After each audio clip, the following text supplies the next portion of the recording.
পৃথিবীতে যতজন নারী বিশ্ব সুন্দরী ছিলেন, এর ভিতরে একজন হলেন ইব্রাহিম আলাইহিস সালামের প্রথম স্ত্রী সারা আলাইহিস সালাম। হযরত সারা আলাইহিস সালাম একজন বাদশার মেয়ে। বিভিন্ন জায়গা থেকে বিভিন্ন বাদশার ছেলেরা বিয়ের প্রস্তাব দেয়। বাদশাহ মেয়েটাকে বিয়ে করাইতে চান, বিয়ে দিতে চান, কিন্তু মেয়ে কারো সাথে বিয়ে বসতে রাজি হন না। কেমনে রাজি হবেন? তিনি তো স্বপ্ন যুগে তার রাজকুমারকে দেখেছেন। স্বপ্ন যুগে যে রাজকুমারকে তিনি দেখলেন, তাকে ছাড়া তো তিনি বিয়ে বসবেন না। বিবি সারা তো স্বপ্ন যুগে আল্লাহর খলিল ইব্রাহিম আলাইহিস সালামকে স্বপ্নে দেখে পাগল। তিনি বাবাকে জানালেন, বাবা, আমি আমার স্বামী নিজে চয়েস করব, আপনি ঘোষণা জানান। যারা আমাকে বিয়ে করতে যায়, যারা আমাকে বিয়ের জন্য প্রার্থী, তারা যেন লাইনে দাঁড়ায়। বিভিন্ন রাজা বাদশার ছেলেরা লাইনে দাঁড়ালো। যেমন তিনি রাজকন্যা, তেমন তিনি বিশ্ব সুন্দরী। যেমন তিনি সম্মানী, তেমন তিনি সুন্দরী। সবাই লাইনে দাঁড়ালো। বিভিন্ন ভিভিআইপি রাজপুত্ররা তারা লাইনে দাঁড়ালো। আল্লাহর খলিল ইব্রাহিম তিনি ওই রাস্তা দিয়ে যান, দেখেন মানুষ সেজে গুজে যায়। কই যাও? কয় রাজকন্যা আজকে তার স্বামী চয়েস করবে, আমরা লাইনে দাঁড়াবো। আল্লাহর খলিল ইব্রাহিম তিনি পূর্ণ যুবক। তিনি বলেন, আমিও একটু চান্স লয়ে যায় দেখি, হইলে তো হইতে পারে, না হইলে তো নাই, অসুবিধা কি? লাইনে দাঁড়াইতে অসুবিধা কি? এই বলে তিনিও লাইনে দাঁড়িয়ে গেলেন। রাজপুত্ররা কয়, কে মিয়া তুমি কোত্থেকে আইছো? নিজের পোশাক আশাকের দিকে একটু তাকাইছো নি? দেখো না আমরা কেমনে হ্যান্ডসাম হয়ে আইছি, কত দামি দামি পোশাক লাগে আমরা লাইনে দাঁড়াইলাম।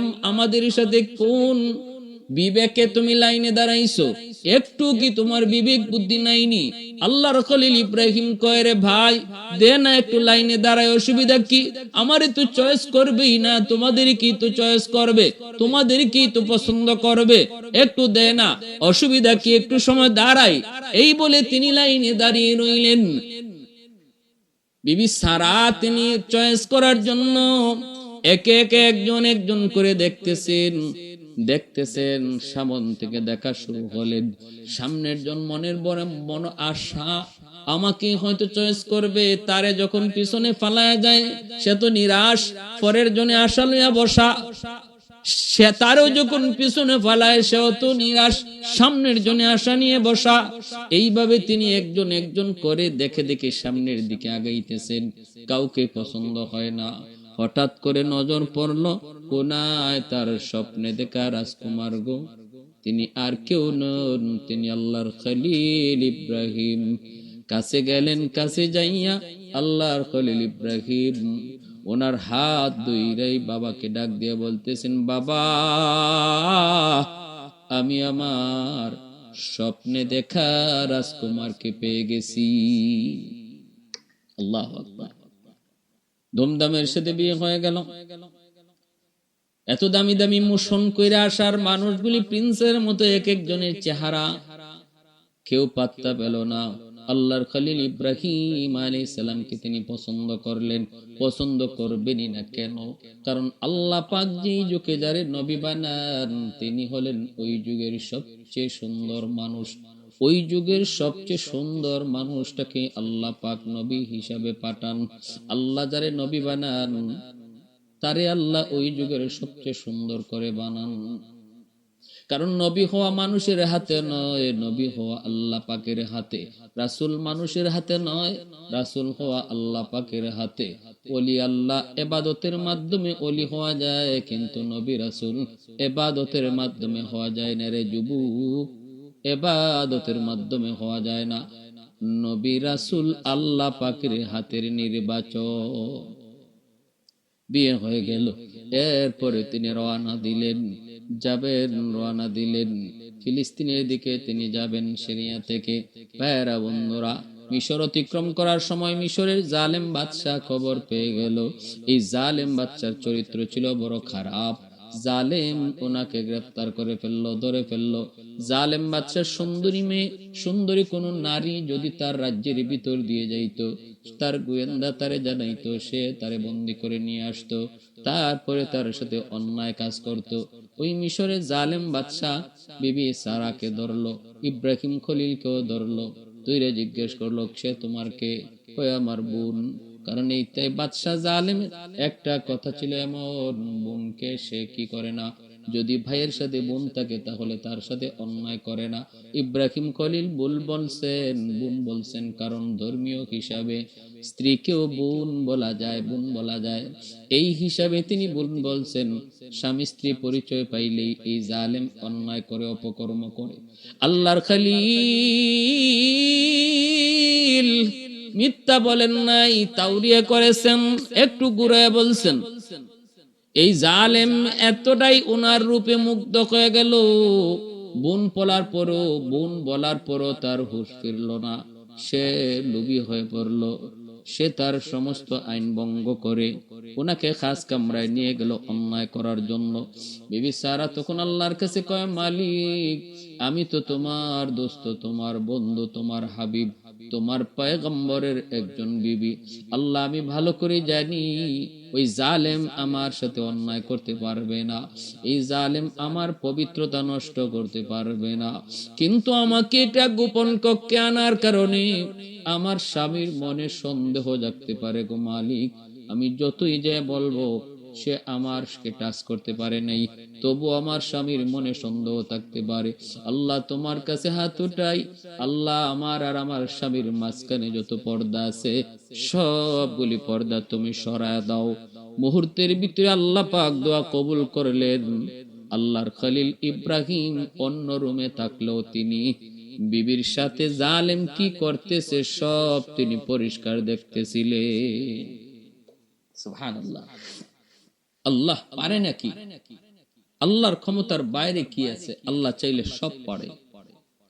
আল্লাহ সকল ক্ষমতার মালিক, সকল ক্ষমতার মালিক।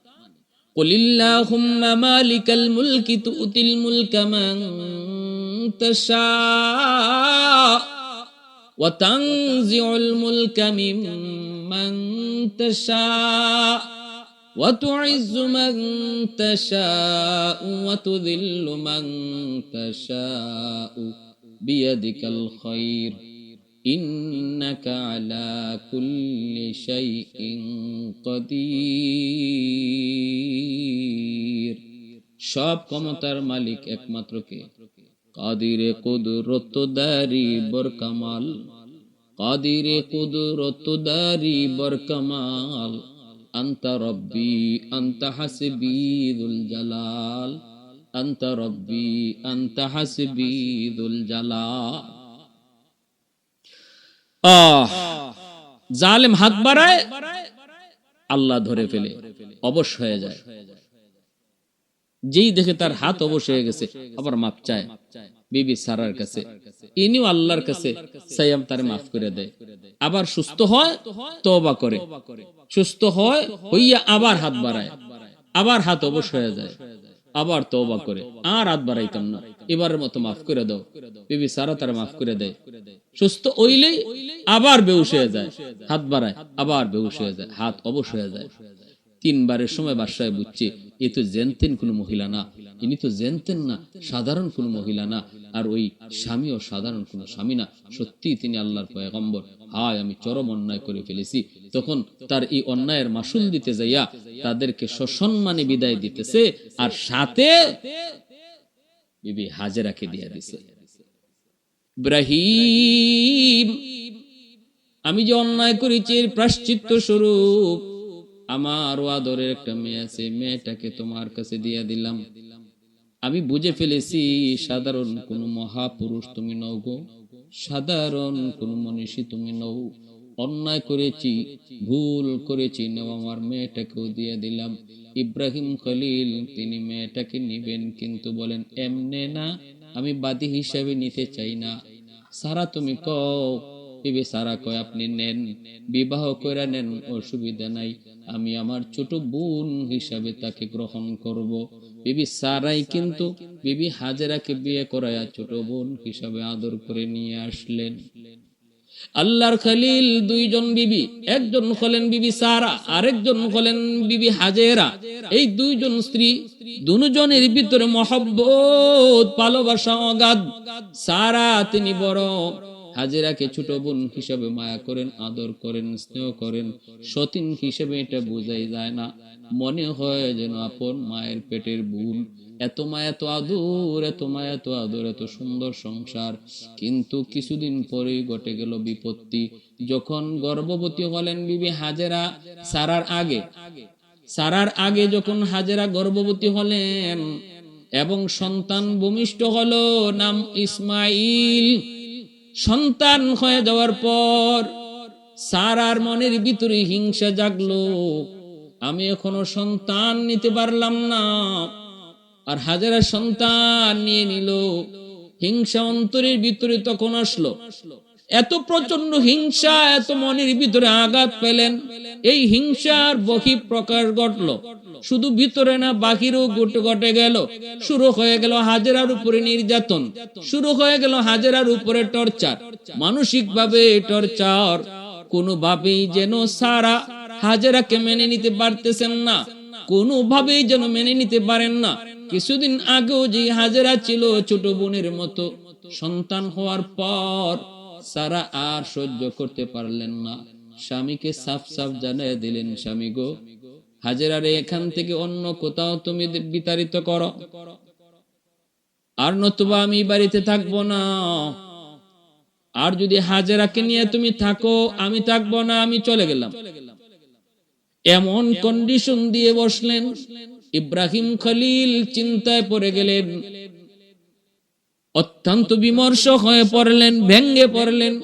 হায় হায়, পরীক্ষা ইব্রাহিমের উপর একটা দুইটা নয়, একে একে পরীক্ষা শুরু হয়ে যায়। কেমনে হয় রে যুবক, একটু দেখো। এমন একটা দুইটা বিপদে আমরা পড়লে অসহায় হয়ে যাই, আমরা একদম হাত পা ছেড়ে দিই। কিন্তু আল্লাহর খলিল কেমনে তিনি এই বিষয়গুলি ডিল করলেন।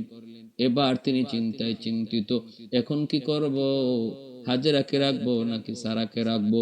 হাজেরাকে যদি রাখি তাহলে সারা টিকি হয়তো চলে যাবে, সারা হয়তো টিকি চলে যাবে। চিন্তায় পড়ে গেলেন। তখন আল্লাহর কাছে সাহায্য চান, মালিক তুমি সিদ্ধান্ত দাও, কি করব? আমি তো কিং কর্তব্য বিমূঢ় হয়ে পড়েছি, কি করব কি না করব ভেবে পাচ্ছি না।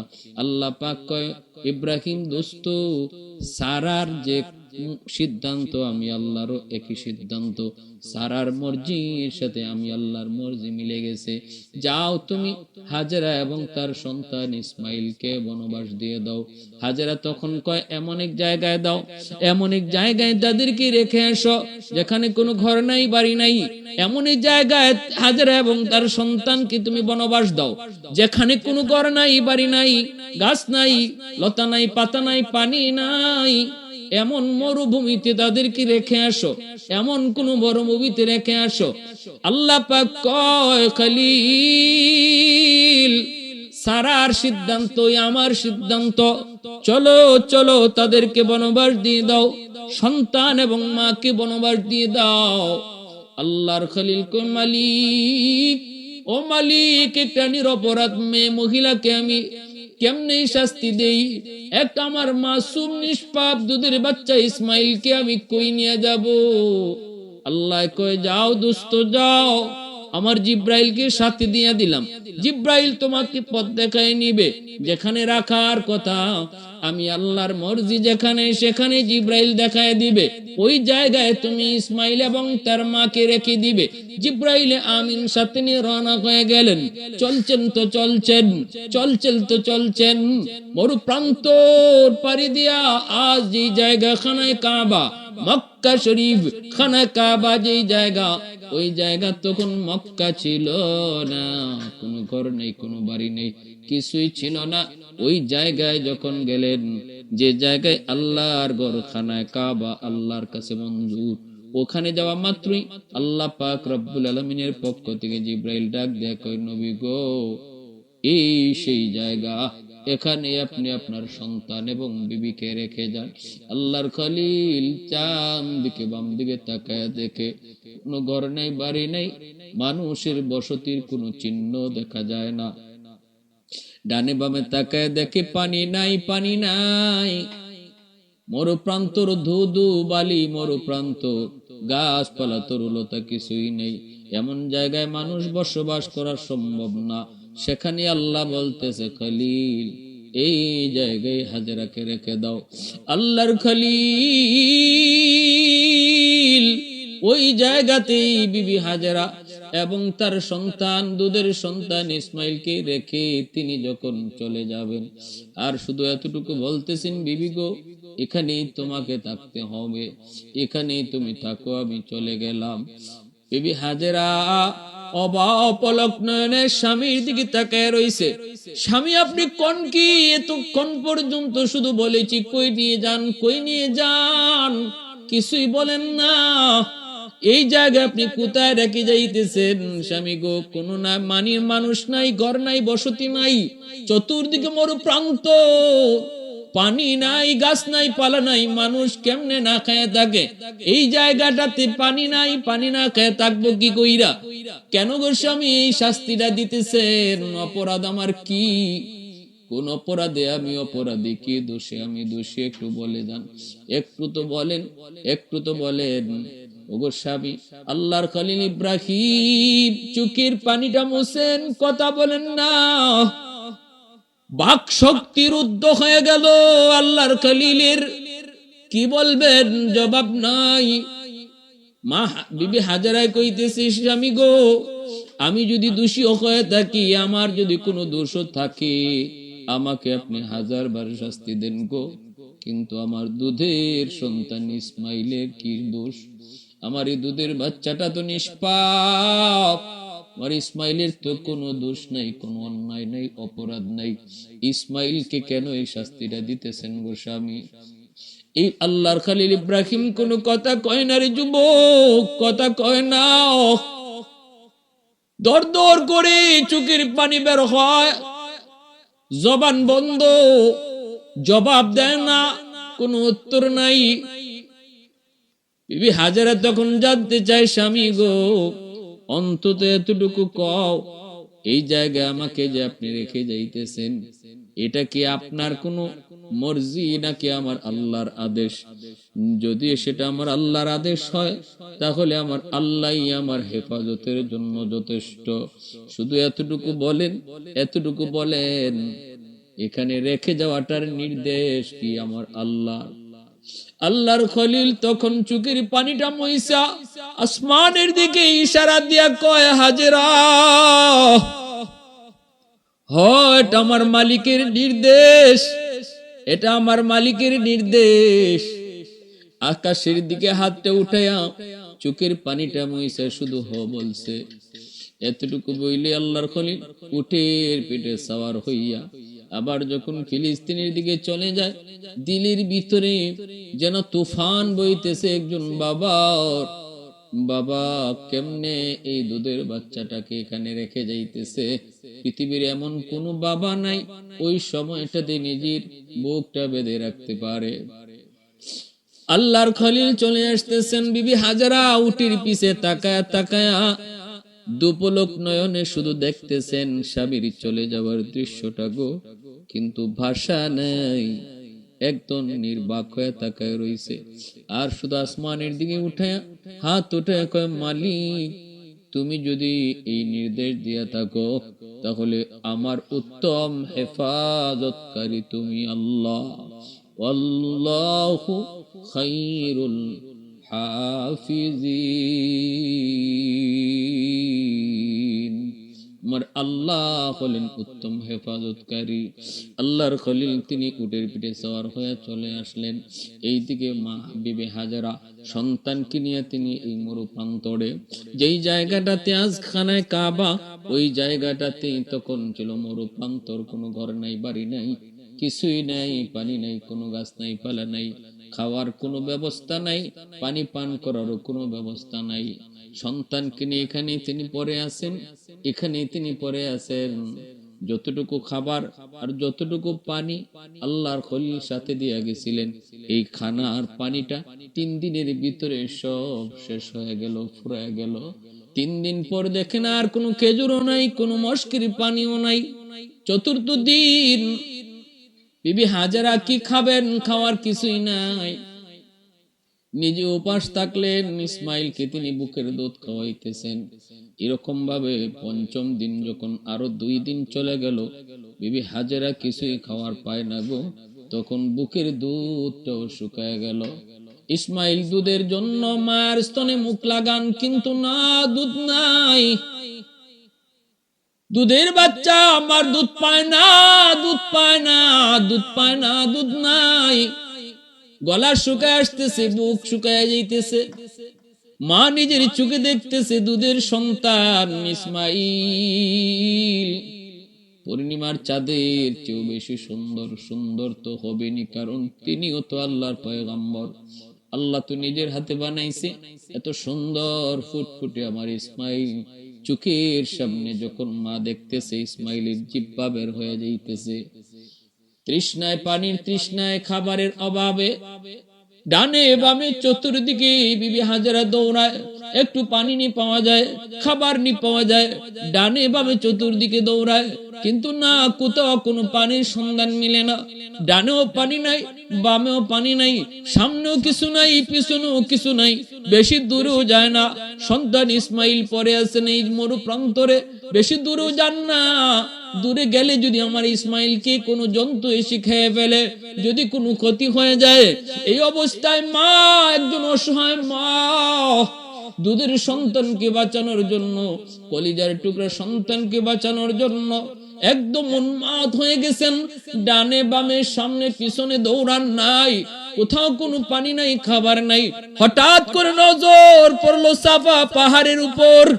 তাকায় দেখেন, যেন মনে হয় সাফা পাহাড়ের কোন একটা পাথরের নিচ দিয়ে পানি পড়তেছে, যেন তার কাছে এমন মনে হয়েছে।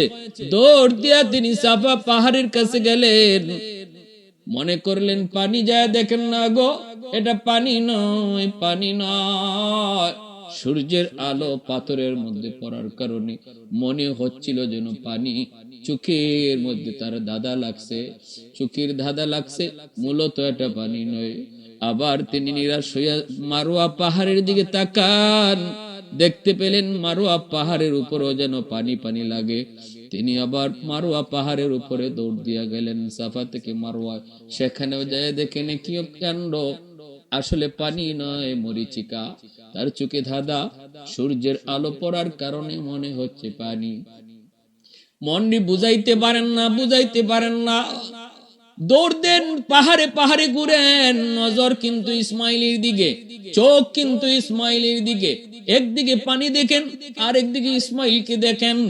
এ যুবক, মারোয়ায় যায় দেখতে পেলেন, আবার সাফার দিকে তাকান, দেখেন লাগে যেন পানি, লাগে যেন পানি। মনে বুঝাইতে পারেন না, আমি তো আগেই দেখে আসলাম এটা পানি নয়, আমি তো আগেই দেখে এসেছি এটা একটা পাথর। সূর্যের আলোতে এমন মনে হয়েছে, কিন্তু না, মনে বুঝাইতে পারেন না, মনে হয় যেন এখন গেলে পানি পাইমু।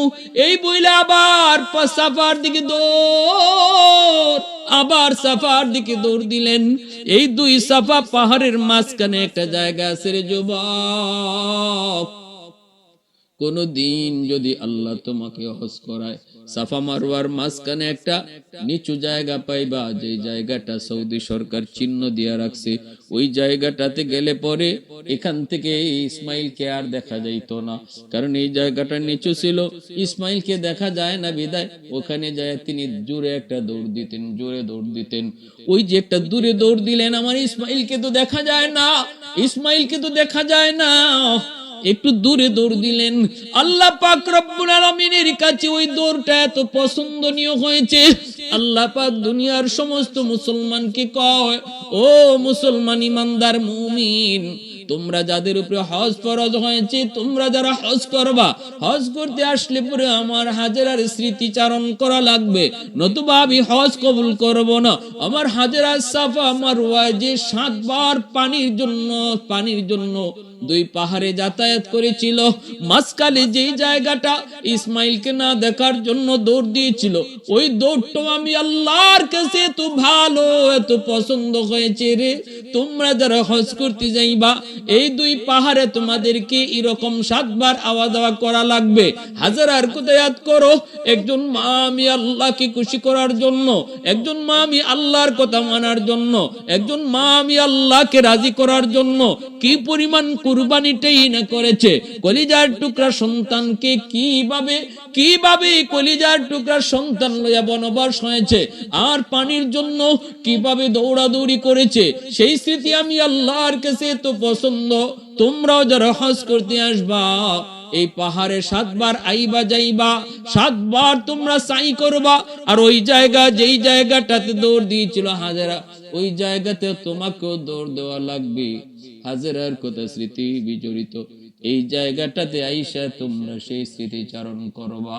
আল্লাহ পাকের কাছে এত পছন্দ, এত ভালো লাগলো। এইবার যখন 7 বার সাফা আর মারওয়ায় দৌড়াদৌড়ি কইর, তিনি পানির কোনো সন্ধান পেলেন না। নিরাশ হইয়া সন্তান ইসমাইলের কাছে আসলেন। আয়েশা তিনি দেখতেছেন ইসমাইলের চেহারা বিবর্ণ হয়ে গেছে গো, জিহ্বা বের হয়ে গেছে, পানির অভাবে সন্তান চোখের সামনে মার কোলে মারা যাবে। ওই অবস্থায় অসহায় হয়ে সন্তানের মাথার পাশে বৈশা আল্লাহর দরবারে 2টা হাত বাড়া কই, মালিক আমি বড় অসহায়, আল্লাহ আমি বড় অসহায়, তুমি আমার সহায়।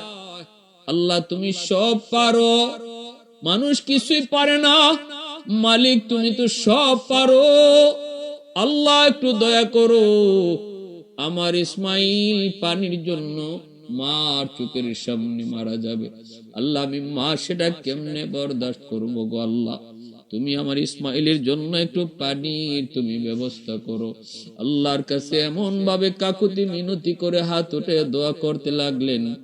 আল্লাহ পাক রব্বুল আলামিন সাথে সাথে জিব্রাইলকে কই, জিব্রাইল তাড়াতাড়ি করে আমার হাজেরার কাছে যাও গো, যাইয়া ইসমাইলের পায়ের আগাতে ওই পায়ের গোড়ালি থেকে পানি তোলার ব্যবস্থা করো।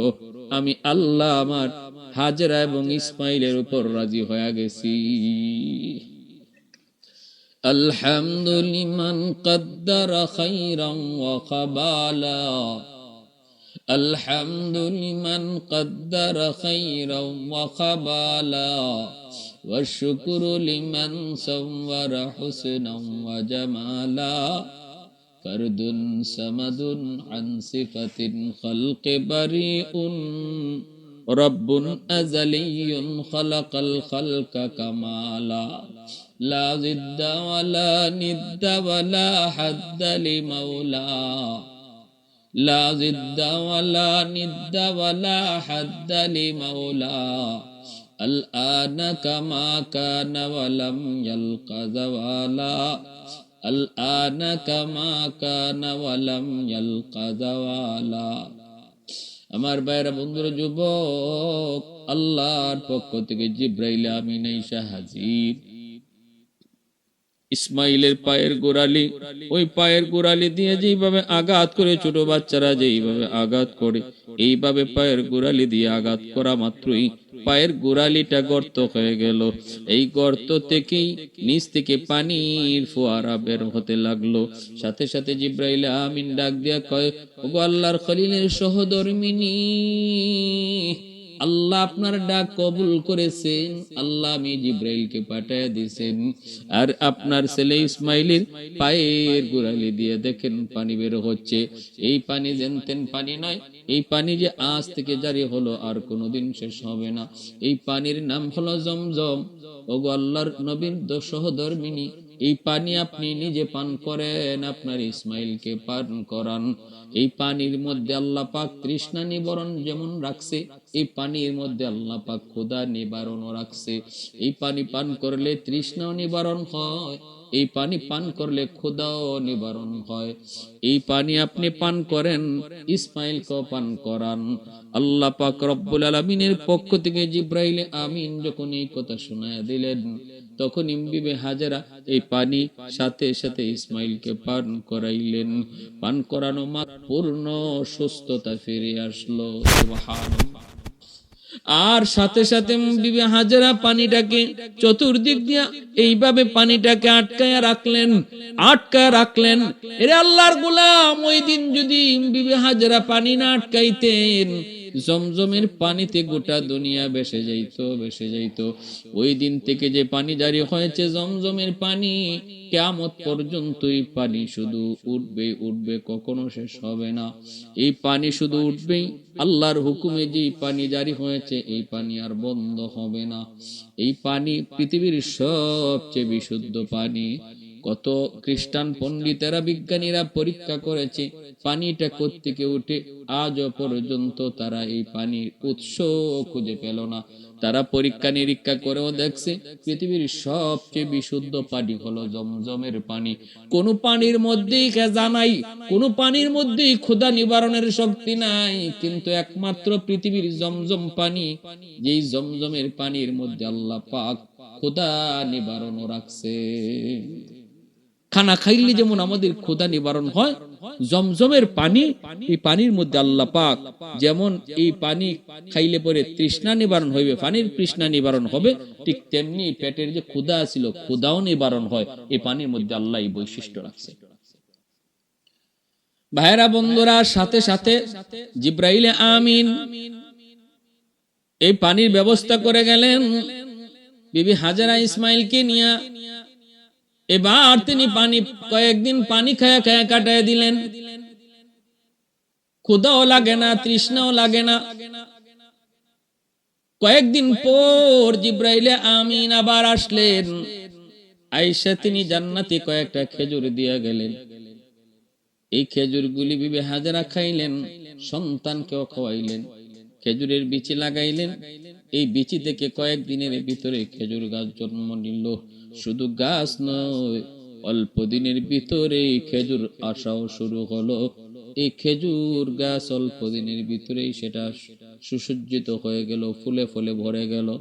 এইবার বিবি হাজেরা তিনি যেমন পানি পান করেন জমজমের, আবার জান্নাতি খেজুর গাছ, যেটা যেই খেজুর থেকে গাছ হয়েছে ওই গাছ থেকে খেজুর খান।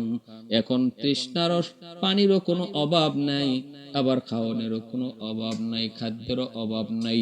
অল্প দিনের ভিতরে মানুষের কানে কানে মানুষের জানাশোনা হয়ে গেল, আরবের মরু প্রান্তরে যেখানে পানির সন্ধান মিলে ওই জায়গাতেই অল্প দিনে বসতি তৈরি হয়ে যায়।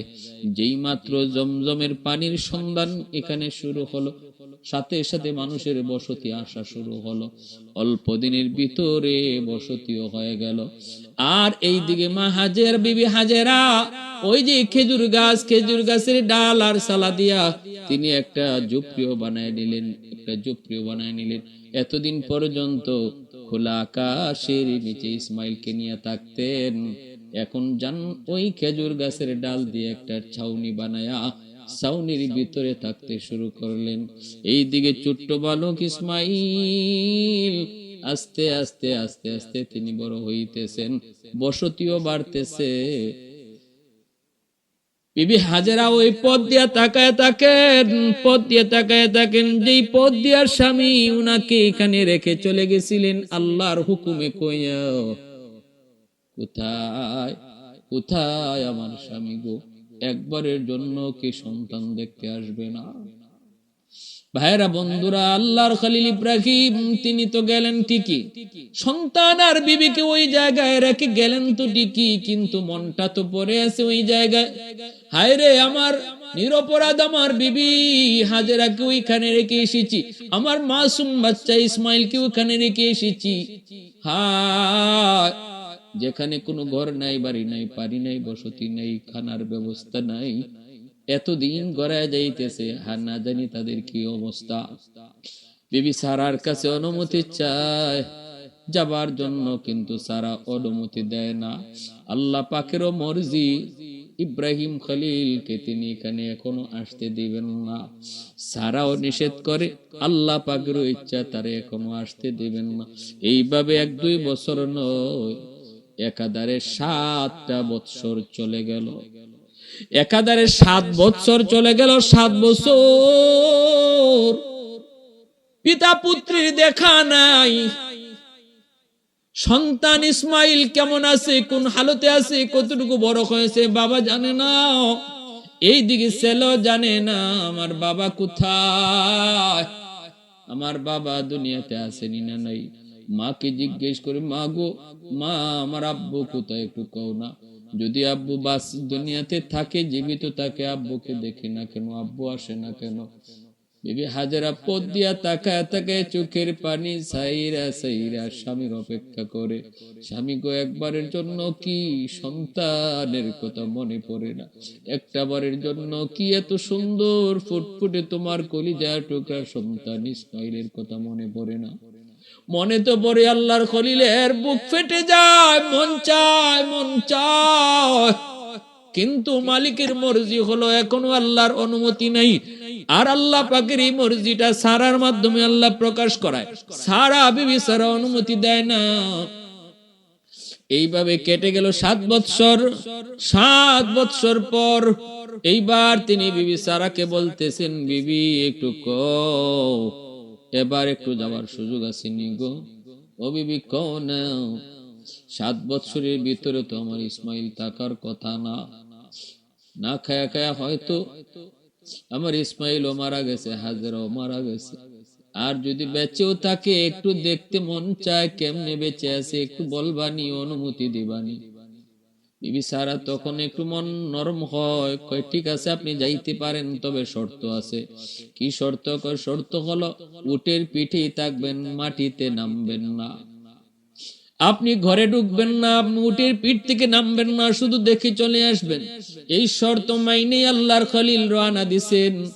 এইদিকে বিবি হাজেরা তিনি অপেক্ষা করে করে 7টা বৎসর স্বামীর পথ ধরে তাকায় থাকতে থাকতে চোখের পানি সাইরা সাইরা সমস্ত চোখের পানি যখন শেষ হয়ে নিঃস্ব হয়ে গেল, এবার তিনি বুঝে ফেললেন, হয়তো আমার স্বামী আর কোনোদিন আসবে না গো। জানি না এমন কোন অপরাধ আমি করে ফেলেছি। চোখে পানি নাই, পানি শূন্য হয়ে গেছে, তবুও মন বোঝে না। কারণ ছোট্ট বালক ইসমাইল শুধু মার সাথে বায়না ধরে, আম্মু আমার আব্বু কই, আমার আব্বু কই গো, আমার আব্বু কি কোনোদিন আসবে না? ওই রাস্তার দিকে বিবি হাজেরা তাকায় তাকে অপেক্ষা।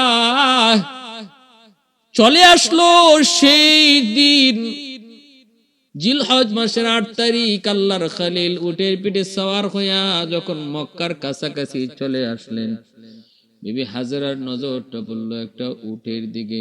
উটের পিঠে একজন সওয়ারি আসতেছে।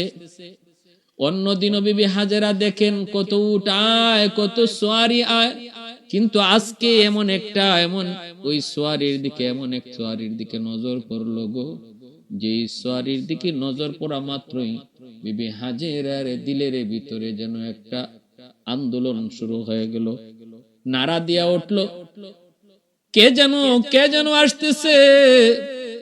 একটু গভীর নজরে তাকায় রইলেন, দেখতেছেন কাছে আসতেছে। যত আসতেছে ততই মন আনন্দিত হইতেছে। লক্ষণ দেখে বুঝতেছেন, আলামত দেখে বুঝতেছেন, মনে হয় আমার আল্লাহর খলিল, আমার প্রিয়তম স্বামী, আমার ইসমাইলের আব্বু ইব্রাহিম খলিল। এমনই তো লাগে গো, এমনই তো লাগে আল্লাহর খলিল। এই তো আমার স্বামী, এই তো আমার স্বামী। দেখা মাত্রই তিনি পাগলের মতো দৌড় শুরু করলেন। দৌড়াইতেছেন, আর ওই দিক থেকে আল্লাহর খলিল তিনি আসতেছেন। কাছাকাছি গিয়া সামনে উটের সামনে দাঁড়ায় গেছেন। আল্লাহর খলিল তাকায় আছে, বিবি হাজেরাও তাকায় আছে, নির্বাক, কথা নাই। জবান বন্ধ, বাকরুদ্ধ। যেই হাজেরা এতদিন পর্যন্ত চোখের পানি সাইরা সাইরা সবকিছু শুকায় গেছে, কিছুই ছিল না, হঠাৎ করে স্বামীকে দেখা মাত্রই যেন তার বাদ ভাঙ্গা চোখের পানি বের হতে লাগলো। মনরে আর বুঝ দিতে পারেন না, নির্বাক হয়ে দাঁড়ায় রইছেন। আল্লাহর খলিলের চোখ থেকে দর দর করে পানি ঝরতে লাগলো। এইবার নীরবতা ভাঙ্গে বিবি হাজেরা, তিনি সবার আগে বলতেছেন, স্বামী গো, এতদিন পরে বুঝি এই বাদির কথাটা মনে পড়লো, আর কলিজার টুকরা সন্তানের কথাটা মনে পড়লো। ওগো স্বামী, এরপরও আমি তো নিরাশ হয়ে গেছিলাম। আমার আল্লাহর দরবারে হাজার শুকর, আমার আল্লাহ যে আপনারে দেখাইছেন, আমার আল্লাহ যে আপনার সন্ধান দিছেন, আমার আল্লাহ যে আপনার সাথে জীবনের শেষ মুহূর্তের আগে যে একটা সাক্ষাৎ করাইছেন। স্বামী গো, আমি আপনাকে কি দিয়া সম্বর্ধনা দিব গো স্বামী? আমার জীবনের যতগুলি ঈদ, যতগুলি আনন্দ, এর ভিতরে আজকের দিন আর এই সময়টাই হলো আমার জীবনের সবচেয়ে বড় আনন্দ। উটের লাগাম ধরে কাছে নিয়ে আসতেছেন, টাইনে আনতেছেন। কাছাকাছি আসা মাত্রই ছোট্ট বাবু ইসমাইল দৌড় দিয়া চলে আসলেন। আইসে দেখেন মা একজন মানুষের উটের লাগাম ধরে টানতেছে, উটের পিঠে একজন মানুষ বসা। ইসমাইল কাছে আইসেই বলতেছে, আম্মু ইনি কে? বলা মাত্রই বিবি হাজেরা আর চোখের পানি ধরে রাখতে পারলেন না।